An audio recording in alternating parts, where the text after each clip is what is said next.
Are you a family caregiver? Are you caregiving for someone who can no longer take care of themselves? Are you overwhelmed? This is Caregiver Solutions Info with Marsha Teal. Marsha will be hosting an hour of true stories and information, tips and updates of the latest research and necessary information in the caregiving field, focusing on you, the family caregiver. An Alzheimer's disease and dementia care expert, Marsha has 15 years of hands-on experience at Arden Courts, a leader in assisted living dementia communities here in the U.S. Marsha covers everything you need to know as a family caregiver, especially if you care for a loved one with Alzheimer's disease or other related dementia or chronic illness. If you have a friend or relative that is also a family caregiver, call them now. They won't want to miss a minute. And let them know they can watch on caregiversolutions.info. And they can listen on WNN 1470 AM in South Florida or nationally on the iHeartRadio app. Now, sit back, relax, and learn from our host, Marsha Teal, as she brings information to you that may just be the caregiving solution you need.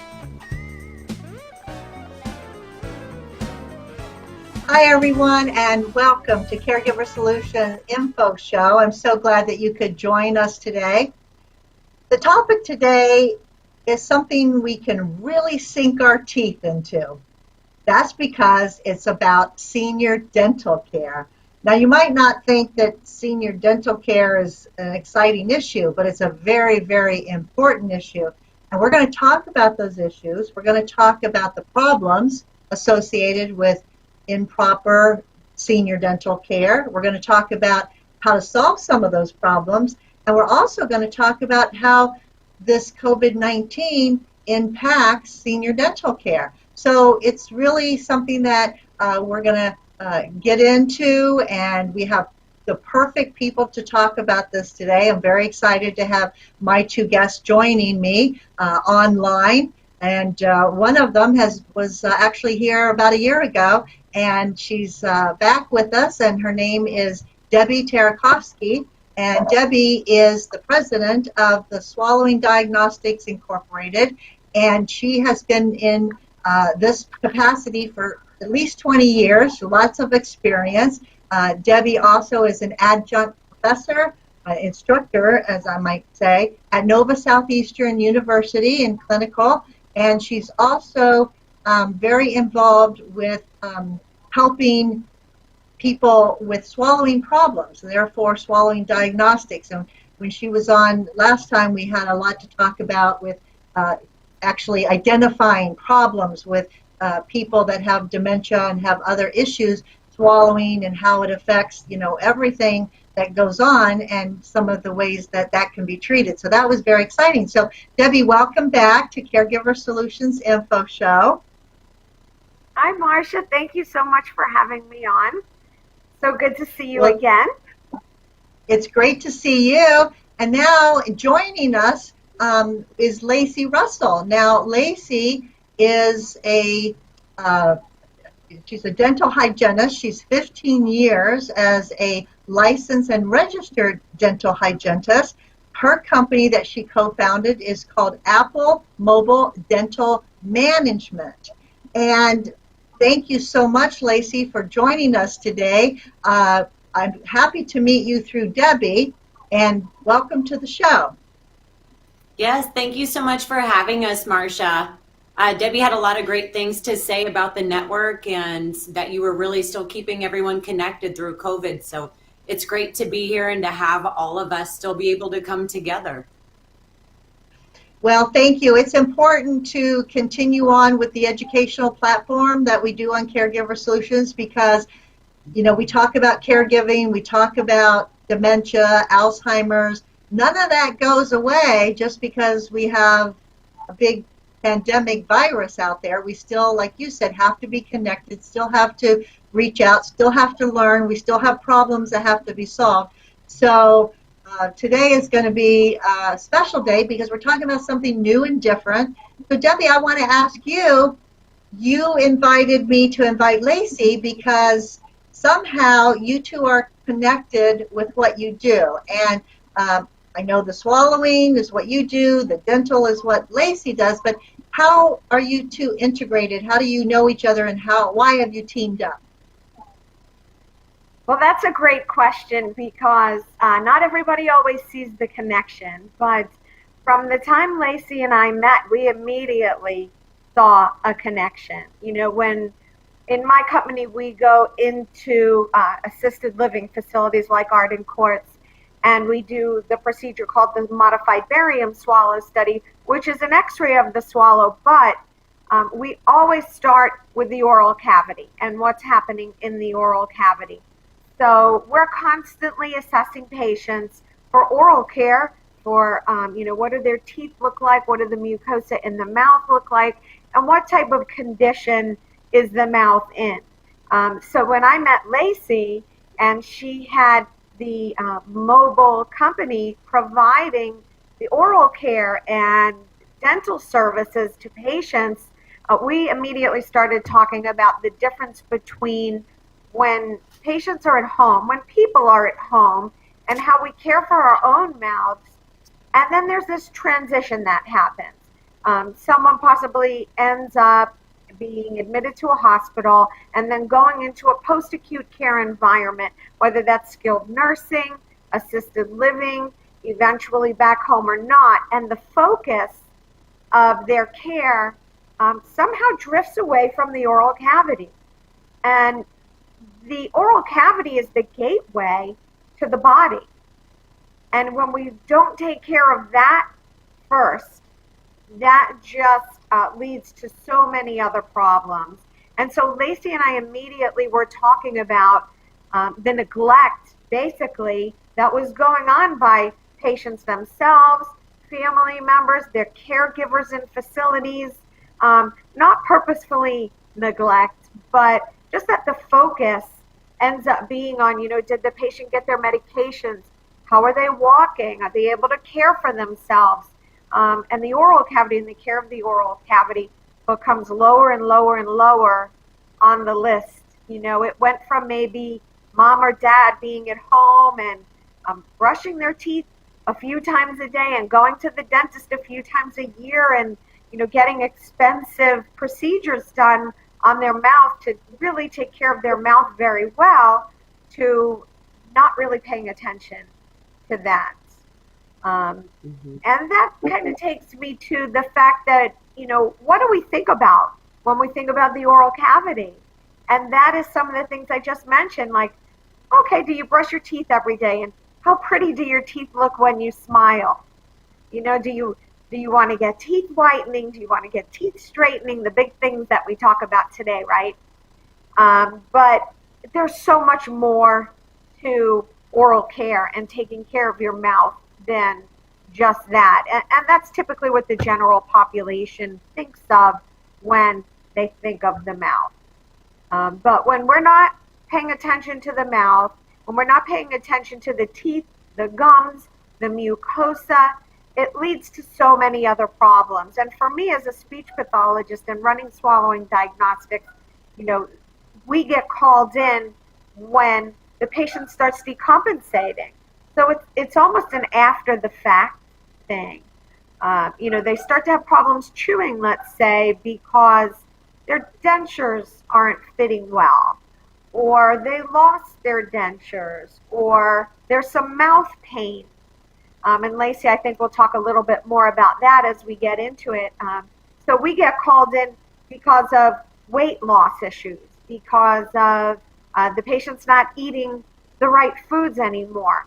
And that leads to so many other problems with metabolism in the body, again, with being able to maintain weight, with disease in the mouth and how that transmits to the rest of the body. Go ahead.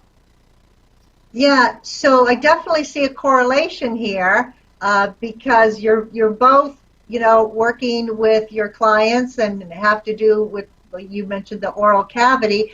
Lacey, your company, Apple Mobile Dental, as Debbie mentioned, you actually go into long-term care facilities, assisted living facilities, and it's mobile. you work a lot with the geriatric population, so you see this all the time, and you have a knowledge of it, and it makes sense that the two of you work together, because what one doesn't see, the other one does, and how it interconnects. So I think that's great. So congratulations on your new founded partnership.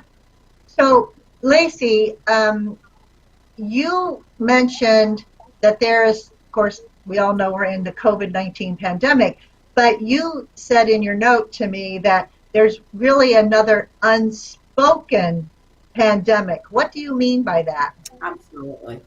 And to kind of piggyback off what Debbie had said, I hear this story so often with families that their loved one went into a post-acute care community, and mom all of her life had taken good care and pride in her teeth, had dental restorative work done, had cleanings done, things like that. And now her teeth and mouth all of a sudden have a lot of issues. And so what I say the unspoken pandemic is that whenever, unfortunately, we're dealing with numerous obstacles in the down spiral of a senior's health, whether you're a healthcare provider that's got the laundry list of X, Y, and Z to take care of with this patient, or a family member that may be taking care of kids, worried about mom, and is juggling all of these different things that they're not used to that world. And so unfortunately, dental just ends up at the bottom of the totem pole for both people, for the healthcare providers, for the families, for the resident themselves. Maybe they've lost dexterity. Maybe they, have some memory care issues. So they can't, they're not even cognizant enough to be thinking about the self-care and things like that, or depression with seniors. And so there's so many factors, the lack of access to care, the compounding effects of all of the multi-medications that they're on, drying out their mouth, or if a CNA isn't helping them to brush their teeth and they physically can't. So that's why I say the unspoken pandemic, because for years, every facility that I've gone into, there's so much space for education and kind of taking people from that mindset, like Debbie said, of when they think about teeth, okay, we're not worried about mom having a pretty smile right now, or, we're not thinking about bridge work or this or that. Kind of taking them away from that approach and realizing the medical conditions and the link between dental and medical. And the mouth is not cut off from the rest of the body, and it is actually the precursor to great health. And if you don't have good dental health, there's no way that you can have good systemic health. And then you're talking about a population that has all of these comorbidities and some issues with their immune systems and things like that. So we really need them to be as healthy as possible.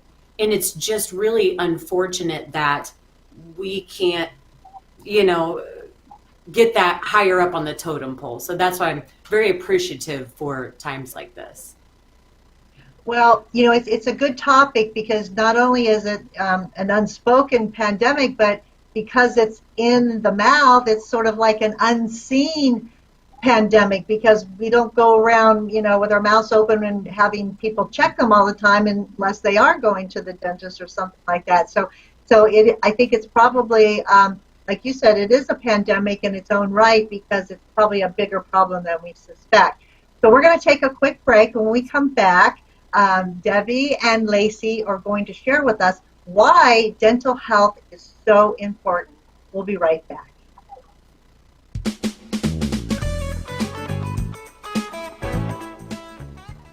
Arden Courts is not just a place to live, it's a place to call home.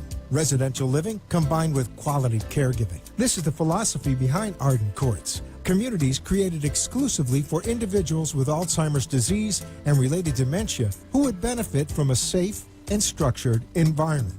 For additional information about any of the unique services Arden Courts provides, call 888-478-2410 to locate a community nearest you. Inquire about our educational seminars, resource library, or support groups, or simply feel free to ask questions you may have about Alzheimer's and related dementias. At Arden Courts, we know, we understand, and we can help because memory care is all we do. Remember, call 888-478-2410 for additional information about any of the unique services Arden Courts provides.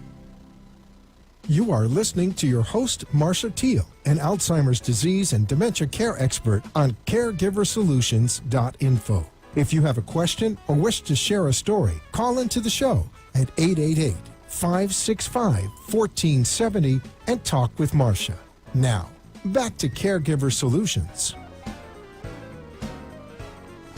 Today we're talking about senior dental care, dental health, why it's important, what some things can happen to us if we don't continue with good dental care. And as a lot of caregivers out there know, when your person that you're taking care of has a cognitive issue, maybe even a physical issue where it's harder for them to brush their teeth or harder for you to get them to brush their teeth, that's going to cause some problems. So, Lacey, you were talking about why it's important to have good dental care. You're a registered licensed dental hygienist, you see it all the time. We mentioned briefly a little bit about dentures. What are some of the problems that dentures can cause when we don't include that as part of our daily care? Right. Denture care for this demographic of folks is incredibly important. And one statistic I think that everyone should know is that a patient who sleeps with their denture in their mouth is 2.5 times more likely to have aspiration pneumonia. Aspiration pneumonia is the leading cause of death in skilled nursing facilities. So to me, it's just a huge point that I want to get across is that by giving someone this preventative care measure, you can literally avoid potential mortality with this person and assisting them and helping to keep that clean. Also, with dentures, it's not a one-time fix. So it's something that there has to actually be a lot of maintenance in. So as you get older, the longer you've had dentures, your bone actually starts to reabsorb. So the dentures require maintenance and realignments and things like that to kind of get them to suction back on so they fit well.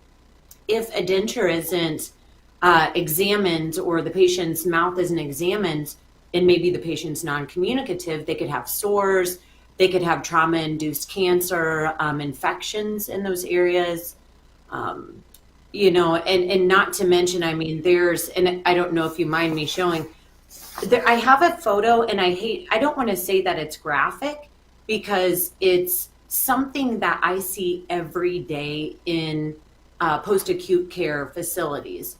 And so patients are having these dentures and partials in their mouth for sometimes months. And, when you take them out, I'll take a photo and then I'll do an in-service at the facility. And it's kind of, and the nurses we end up having a laugh about it. But when I show the photo, they say, "Oh, that's gross." And and I said, "Well, hold on. We can't say it's gross. This is what's in the patient's mouths because we're not cleaning." So if you think it's gross, how, that patient or whoever you're taking care of, that's what's going on in their mouth. And this is just, we all know what plaque looks like. I'm not sure how well you can see it, but that's just a daily occurrence. And what happens is these patients have these big pieces of plaque in their mouth, which is essentially bacterial and viral loads. So as those big clusters of plaque get inhaled by a senior, the bacteria set up camp in the lungs, and you've got a prime candidate for aspiration pneumonia, which also comes back around to patients with swallowing disorders or issues swallowing. And, I would see these issues with these patients and I'd be worried and saying, okay, well, this person needs some assistance. There's something going on here. I'm worried about aspiration pneumonia and any kind of care that they get. And that was, again, kind of the needle through the thread with Debbie and I.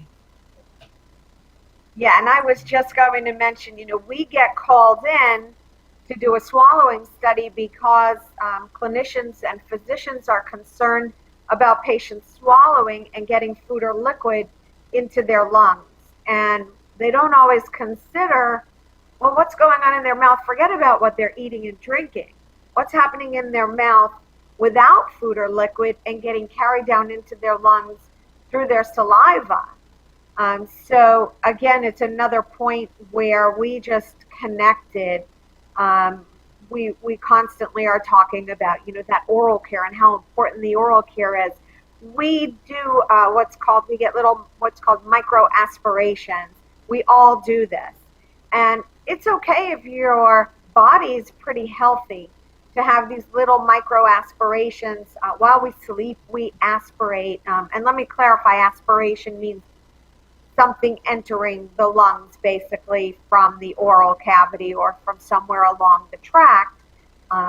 If it becomes infectious in the system, we develop aspiration pneumonia.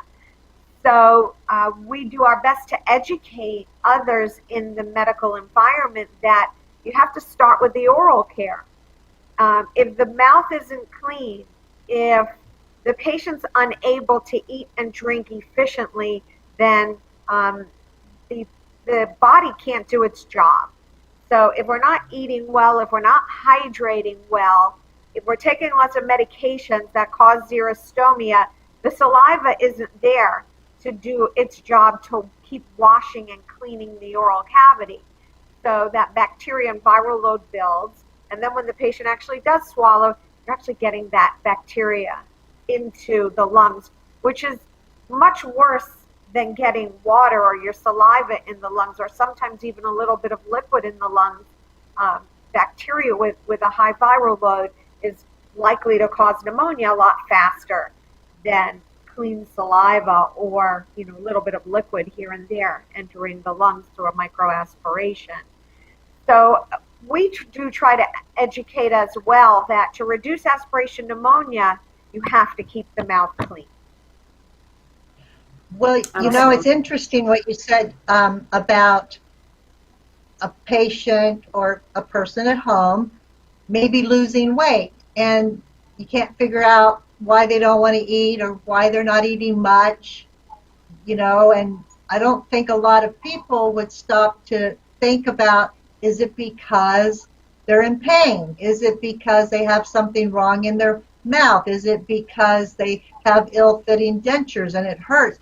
And I don't think people really dig deep enough to maybe look at that as a reason, because they're thinking, well, she's getting older. Well, the Alzheimer's is getting worse, and, she's just not interested in food. Well, she lost her taste buds, because we know that goes, out the door with Alzheimer's a lot of times, and they only want to eat the sweet stuff. They love the candy and the cookies and the cake, which is bad for us. But that being said, I think that's a really, really good, important point that you guys bring up, is about looking into the mouth for other reasons why, we're showing other signs and symptoms on the outside. So that being said, I think, Lacey, you mentioned first, and then Debbie, you brought it up too, but now I want to focus on it. You both mentioned the word bacteria. And so this bacteria, we know that, we're supposed to brush our teeth a couple times a day, eliminate the plaque, the tartar. But let's talk about that bacteria. Why is it so detrimental to get bacteria in our mouth that's not being taken away, Lacey? Oh, absolutely. So there are all of the different variables and the important factors in dental, like you said, about taking in nutrition for them to maintain their weight, enjoying food, quality of life, and all of those other things. But what starts to happen is that if that mouth isn't being cleaned adequately, they get this bacterial buildup in there, and it causes a chronic infection. So, it's called periodontal disease, which it starts as inflammation, gingivitis, and then the bacteria, the longer it's in there, it starts to become stronger and eat away at more of the tissue and the structure in the mouth. As that bacteria also gets older and more strong, then it becomes a lot more detrimental. That patient, every time they're swallowing, they're inhaling, there's the little micro inhalations, they're swallowing through their saliva. That bacteria goes through the entire system and circulates through the heart, the organs, all of these things. So it's more than even just the missing teeth and issues even with them not being able to chew or pain or this or that. There's more this invisible systemic link. And it's very well documented out there in the medical communities, the link of gum disease in all of these systemic or body diseases. So it's directly linked to heart disease, heart attack, stroke, Alzheimer's, and the plaque buildup from that. And even in the carotid arteries where patients have had heart attacks and strokes, and they've put that that plaque in there and taken those microorganisms and seen that it's the same bacteria that's only found from the mouth that's now circulated through the body. So the plaque from your mouth builds up in your arteries and whatnot, like plaque from a cheeseburger. And, I've always tried to correlate that with folks so they understand that bacteria is doing so much more harm aside from just the obvious ways that we kind of traditionally think about our mouths. And you get a patient, say a diabetic, and if they're a diabetic, odds are they're going to have gum disease. And if I see someone that's been coming in and they've got some bad issues going on with their gums, then I ask them, hey, when's the last time you've been to the doctor? When have you had your, everything checked out? And kind of goes hand in hand. Uncontrolled diabetes, you're going to have gum disease most of the time. If you've got gum disease, you're not going to be able to control that diabetes. And a lot of other things, it's a chronic or a long-term infection. So imagine you're constantly exposed to this infection and it reduces your overall immune system. So that's very, very well documented. And that's why in the dental world, it's not just about even the restorative dental procedures, which are important. I mean, if you lose a tooth on a senior, and people may say, we'll just take that tooth out. Well, you take a tooth out on any of us, and it's a domino effect. The teeth on either side start to collapse. The tooth above starts to grow down, always wanting to meet its mate. Then you get this sort of collapsing domino effect of compounding issues. So everything starts to shift. So you have to have restorative, and you have to have gum health, which is the foundation for a healthy mouth, and then all together to have total health. You can't be running around with a chronic infection. And one way I try to kind of impress this upon healthcare providers is I say, hey, if your patient that you're caring for had a wound the size of a large palm, which still doesn't equal the surface area of the mucosa and the tongue and everything in the mouth, but if they had a wound this big, that would be a priority if it were infected. We wouldn't let that go on for years. So you have to kind of change that perspective because it's microscopic bacteria, viruses, fungus, yeast, all kinds of things that we find in the mouth. So I try to kind of put it into perspective in that way. Well, you mentioned Alzheimer's disease, that it has been linked to bacteria, about dental bacteria. And as a matter of fact, there was an article I wanted to share, a piece in Science Advances magazine in January of 2019, just last year. And I'll read it, exactly how this was printed. There was a privately sponsored study confirmed that the bacteria that causes gum disease are present in the brains of people with Alzheimer's, not just in their mouths. This suggests microbial infections may play a role in Alzheimer's disease. So that was in the Science Advances magazine. And then it goes on to say there was another study in October of 2018 by a team at the University of Illinois, and they found that oral infections with that P. gingivalis, like the gingivitis bacteria that you were talking about, can cause amyloid buildup and neurodegeneration in the brains of mice. So they've done this in mice. They're ongoing studies because this was a big topic recently in the last couple years about, can oral bacteria go to our brains? Does it go in the to our blood system, and can it affect? And so right now I think, it's not definitive, but they are certainly doing more research, and there's definitely a link I did read something else that said that, they do see more of the amyloid buildup in the brains of people that have Alzheimer's that have poor oral health.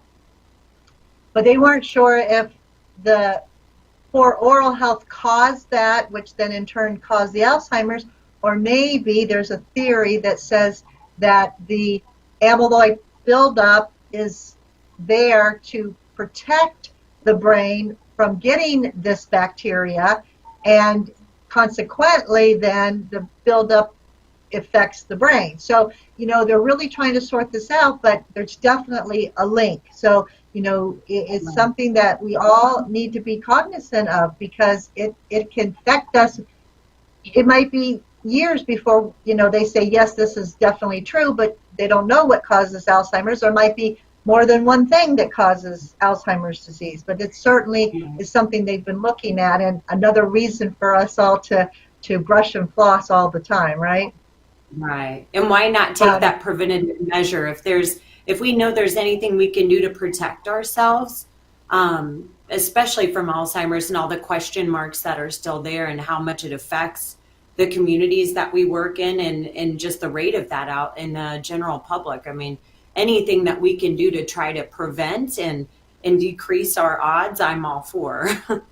On top of all of the other things we talked about with the heart health, and they're just, through the course of time, it's more and more and more studies of, all the correlations with this chronic infection. And, you think about the old adage about, and maybe this is my Midwestern, I grew up on a farm in another life.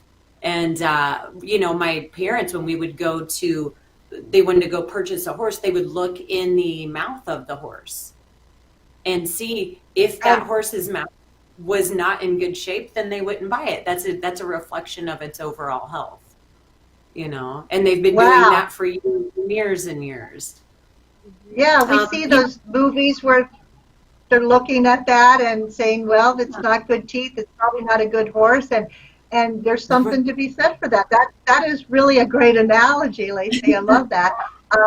We have to take a quick break, and when we come back, we're going to hear more about oral health, what we need to do and how we need to do it from the experts, Debbie Tarakovsky and Lacey Russell. So stay tuned. We'll be right back.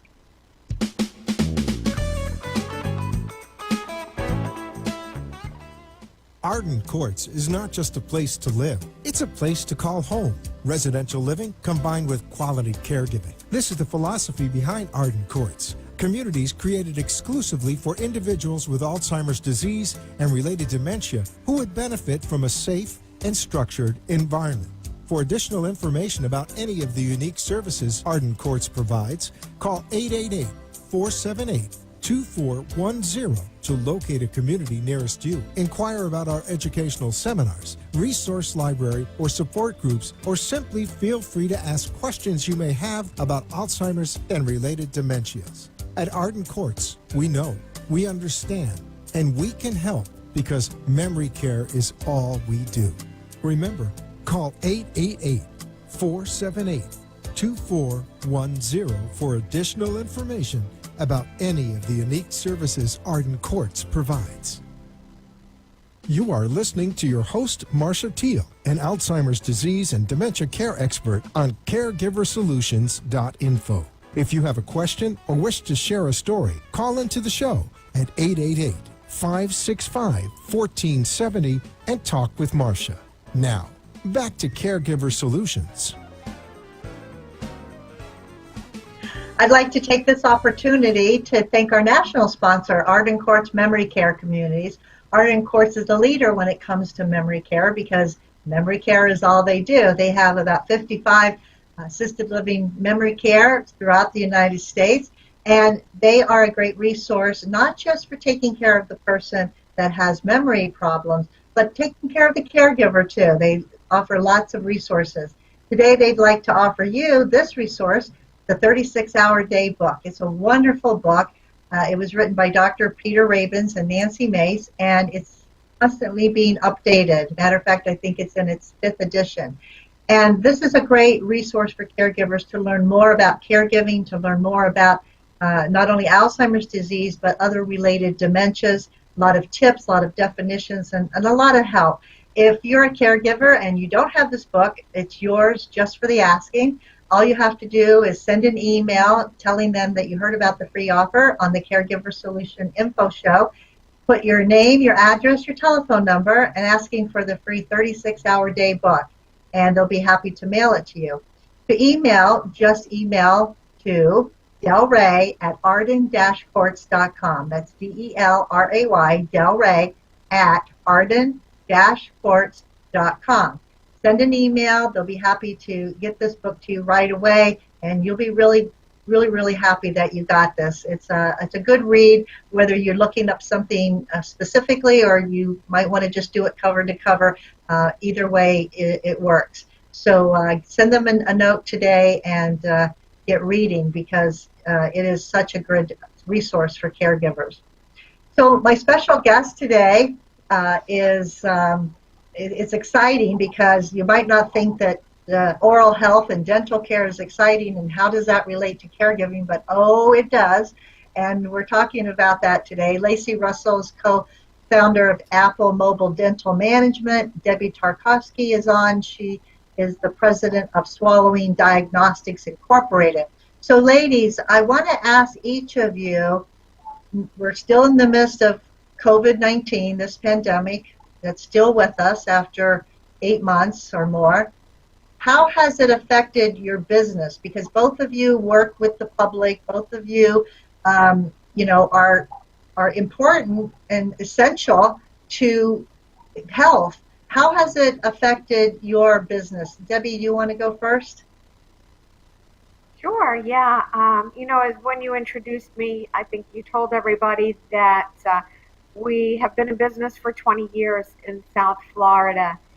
And this is the first time something like this has ever happened that required us to shut down our business. We were closed for about a month and a half. During that time, we made a lot of adjustments to what we were doing so that we could get our service out there as quickly as possible to service the population. And of course, it's multifactorial. In the long-term care and assisted living care environments, they had to shut down as well to keep residents safe and keep visitors and vendors out. And at the same time, we took advantage of that time to revamp our vehicles and our protocols so that we have the highest level of disinfection going on in our trucks and between every patient that we service. And then Lacey and I took advantage of that time to actually work together to do some business development with Apple Mobile Dental together and partnered in that organization. And as well, we saw a need for access to COVID testing. I'm sure everybody remembers in the beginning that, just getting a test done, you didn't know where to go and how to get access to that. So we started brainstorming how we could help the community to have better access together, and we opened a division in Swallowing Diagnostics to assist with that and help provide testing out in facilities if facilities need the help.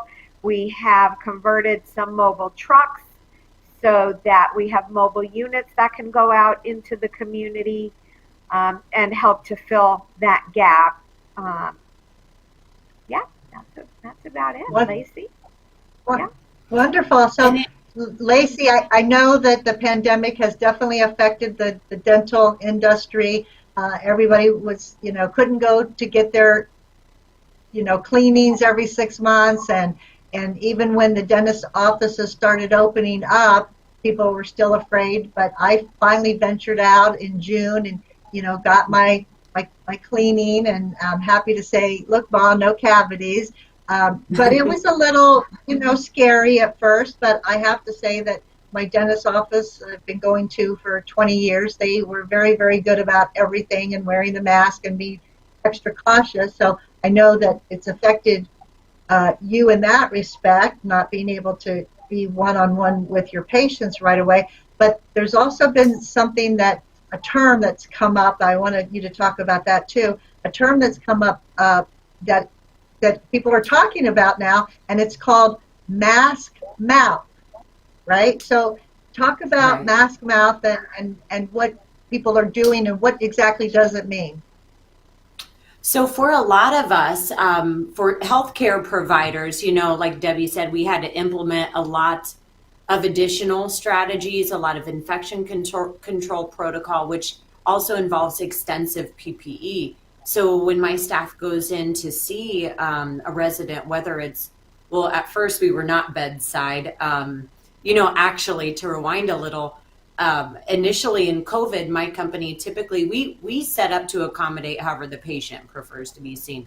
So if that patient's bedridden or doesn't want to get out of bed that day, whatever it is, we accommodate, we see them bedside, or we have like a beauty shop or something like that. And we bring in our compressors and can turn any room into a virtual dental office. And so once the pandemic hit, especially in those early days, we weren't allowed to come into the facilities until everything kind of settled, unless it was an emergent situation naturally. And so that's also where Debbie and I found some collaboration. And with her fleet of vehicles, we outfitted them with UV filtration, HEPA filters. We have wheelchair lifts. So we were able to see, and are still, if something's happening where we can't come into the facilities, we can see those patients in a safe, controlled environment. With that said, when the staff goes in, they are donned head to toe with pretty extensive PPE.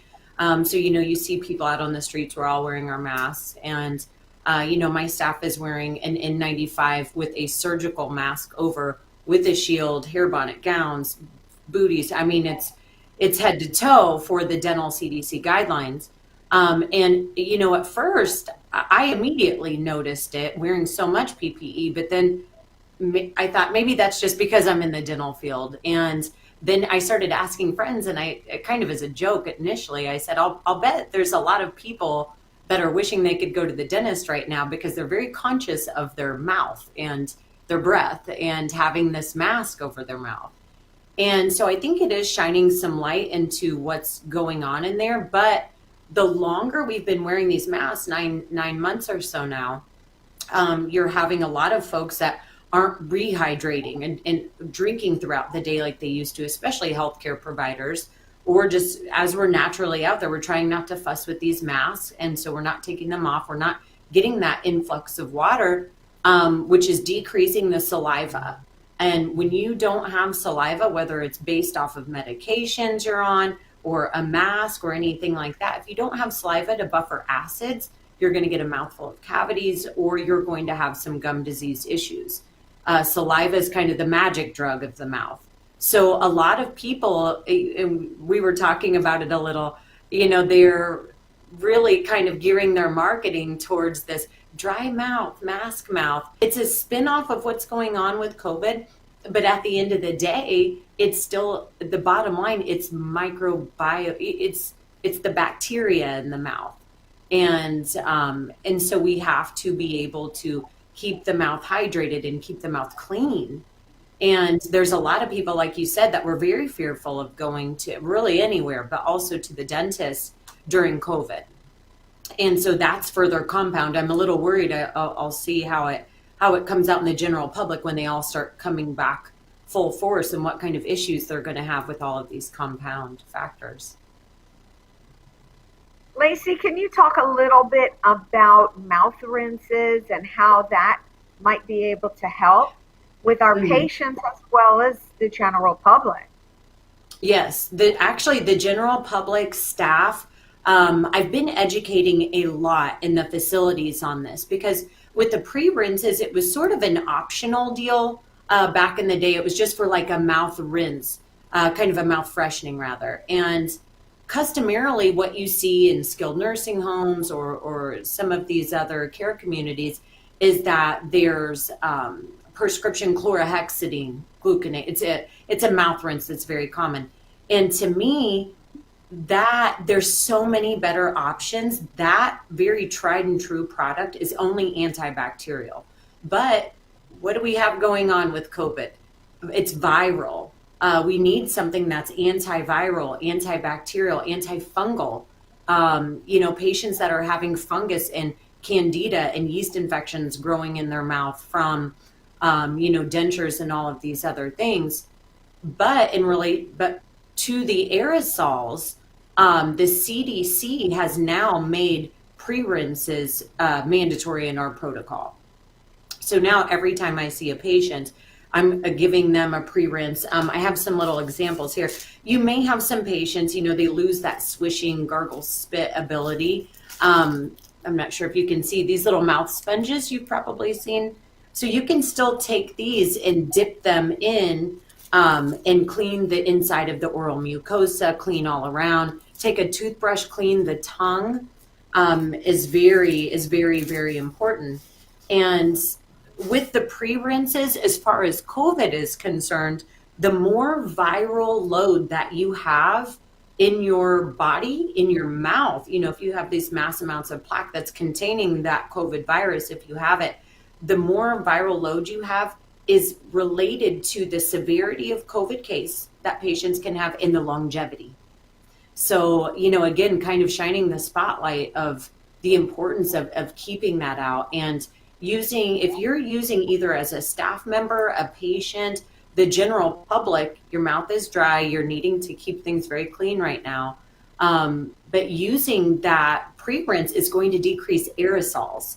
So, we all hear about these droplets and you cough, you sneeze, and, things could, spread the contagion.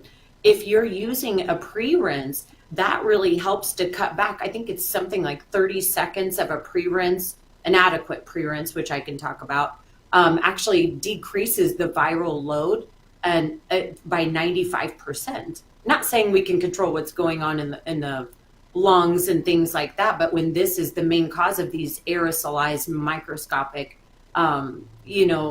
sort of suspended microbes in the air, that the pre-rinses are extremely important.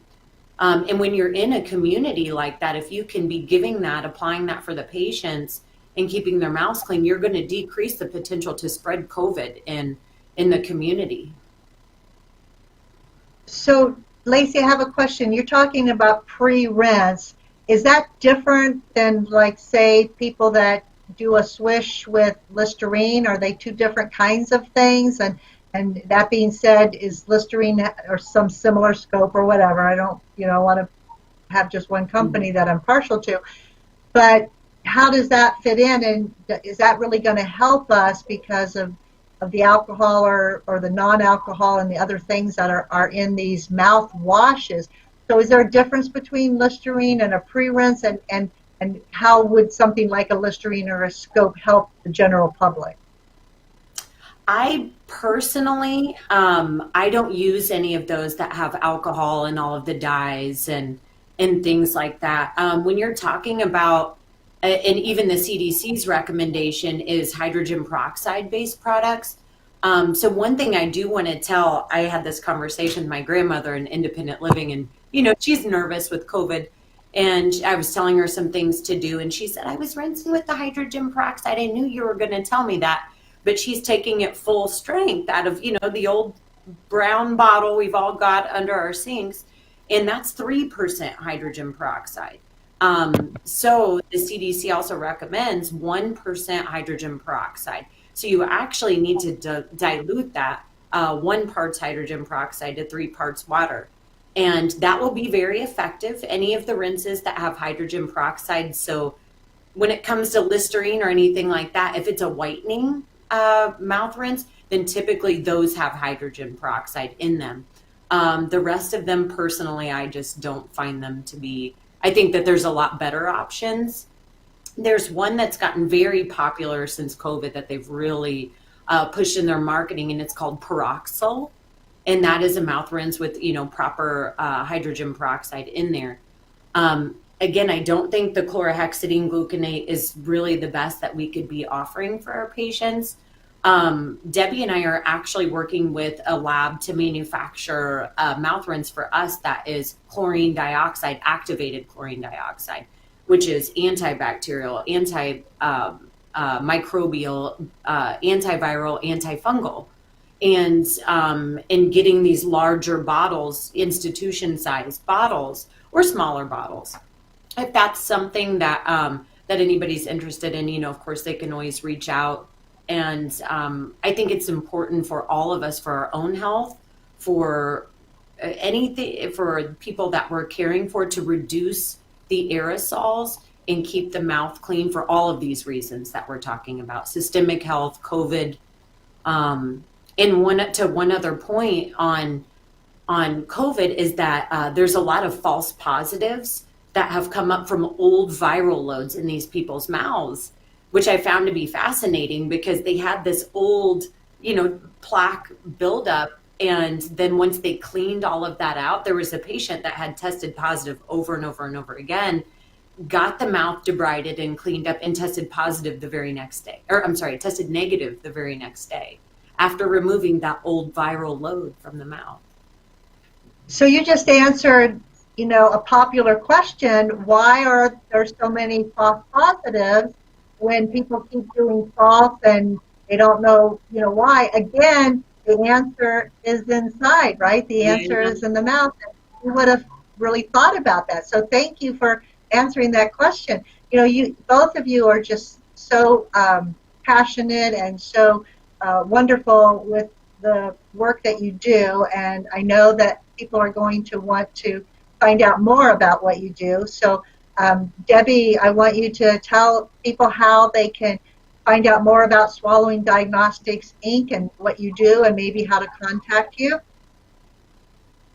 Sure, thanks. Yeah, we have a website. Our website is swallowingdiagnostics.com.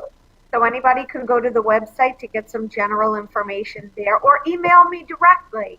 My email is Deborah, D-E-B-R-A, Deborah at S like Sam, D-I-N-O-W, S-D-I now.com. And I'm more than happy to schedule time to talk to you, answer any questions, either over the phone or by email. I'd be happy to do that. So. Wonderful. And what about you, Lacey? How could people find out more about Apple Mobile Dental Management? You can reach out to me. My email is my first and last name that's on the screen. So Lacey Russell at applemobiledental.com. Also, you can go to our website, applemobiledental.com. You can reach out to me.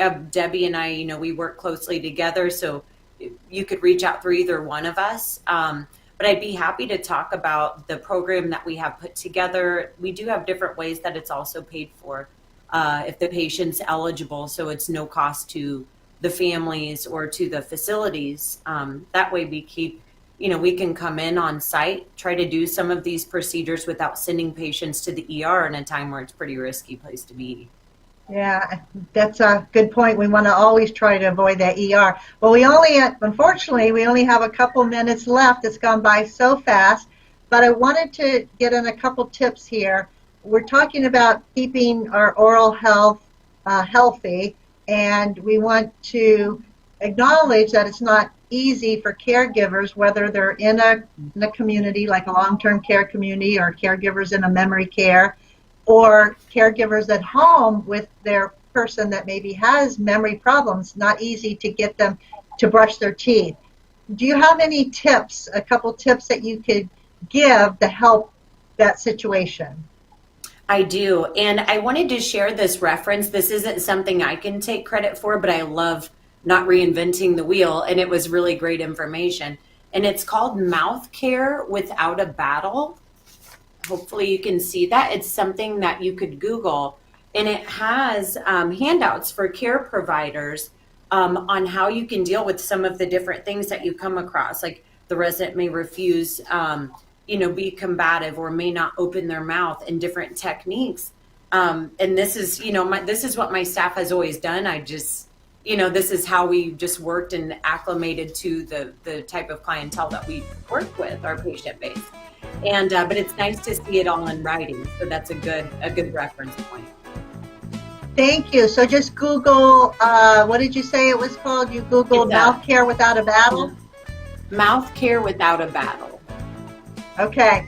Very good. So everybody Google that, get the tips, and learn how to help your person take better care of their health when it comes to our gums, our teeth, and all of our oral cavities. Thank you guys for being here today. I love talking to you. Yes. And thank you all for joining us on Caregiver Solutions. So thank you. Stay healthy. You too. Take care, everyone. Talk to you, Marsha.